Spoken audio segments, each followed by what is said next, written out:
welcome to my next lesson on lead sheets. So, as a classical musician, I generally don't use lead sheets a lot, but a lot of people want to just say learn a melody and play some chords with it, and there's nothing wrong with that. And this is actually a really good way of getting better at understanding chords, and I even recommend that classical musicians or people who are trying to learn classical music learn a little bit about lead sheets, because this is an extremely helpful tool for you. So what's going to happen is you're going to have this. You will have a treble clef or bass clef, depending, most of the time a treble clef. And this is just going to be the one hand that is going to be playing what's written. And most of the time this will be your right hand playing what's written out, and this is, in this case, just the melody and nothing more than the melody. Then above that you have these letters. They're chord symbols. So I only have two in this one. And in our last lesson we learned what the primary chords of C major are. And what are they? C, F, and G7. Let's look at those chords again. C, C, E, G, F, C, F, A, and G7, B, F, G. In this piece, we're only going to use two of those chords, the C, C, E, G, and the G7, B, F, G. Now, if you haven't gotten more comfortable with these chords yet, I suggest continuing to do the exercises that I recommend. Pick two of the chords, go between them, and keep doing this until it becomes so easy you can do this without looking at your hand. That's how easy you want this to be. Those are the two chords. So what we want to do is learn what the right hand is playing. This is a fairly simple one. We're starting on middle C. And so let me play through this.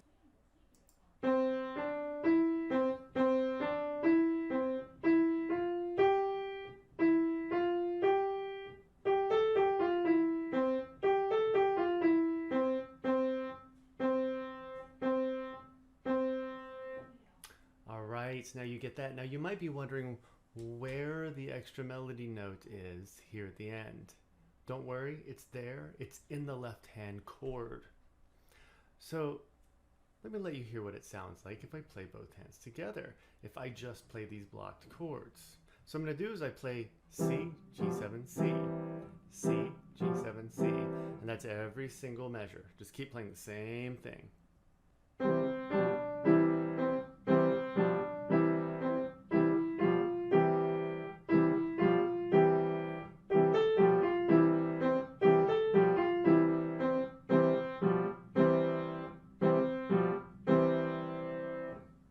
There you go.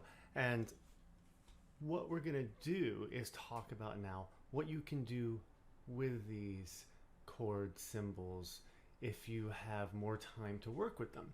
So let's switch pieces. Now let's take a look at this one, Loch Lomond. The chords in this piece are going to be all three of the primary chords that we learned. Let's take a listen to it real quick.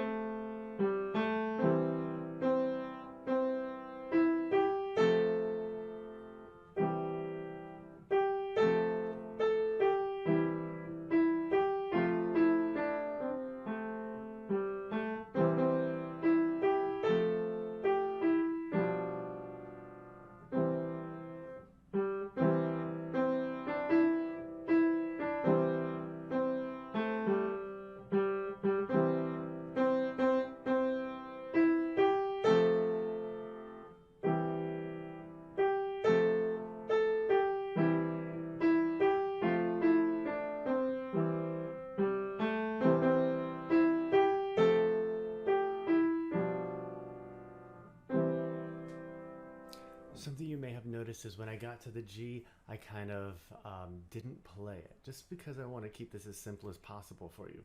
I want to show you where that G chord would be. Instead of playing B, F, G, if you're going to keep everything in this position, you would play B, D, G. So it would sound a little different.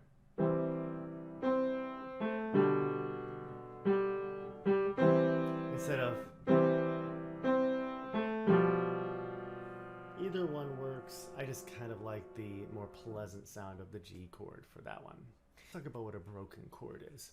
Broken chord, we're going to change the order of the notes. We're going to break up the chord. A couple different ways you could do this. One is bottom, middle, top, middle.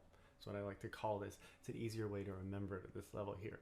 Bottom, middle, top, middle, bottom, middle, top, middle. We're just going from the C, E, G, E. I like to think bottom, middle, top, middle because this works for all of them. Bottom, middle, top, middle. And for the G7 also, bottom, middle, top, middle, bottom, middle, top, middle. You can also do lots of other things depending on the lead sheet you might be reading. You can do bottom, top, middle, top, bottom, top, middle, top, or bottom followed by middle and top together, or bottom followed by middle and top more than once. 3, 4, 1, 2, 3, 4. If you're doing something in 3/4 time, 1, 2, 3, 1, 2, 3. This is a good one for that. It doesn't always work as well for 4/4 time, but it does work sometimes. So if I wanted to take this and just take the first line of this, just to show you how this would work.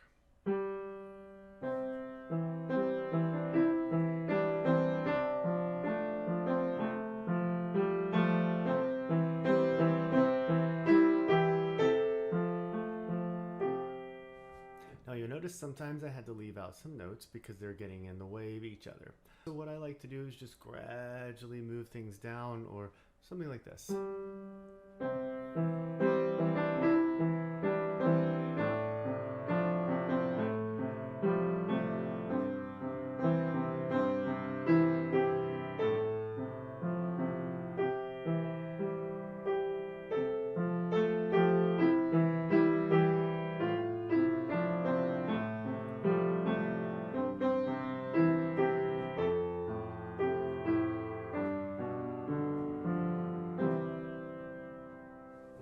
You can see what I did there, and I even for the G7 added all the notes of the G7. And I know we haven't talked about that yet, but that's also something else you can do when you're breaking up the chords. It can make everything sound just so much nicer in what you're doing. So again, if you have any questions, just as usual, please leave them in the comments below.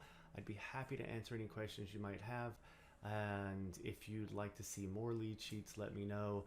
If you'd like to learn about specific songs, please let me know, and I'll see if I can help on that.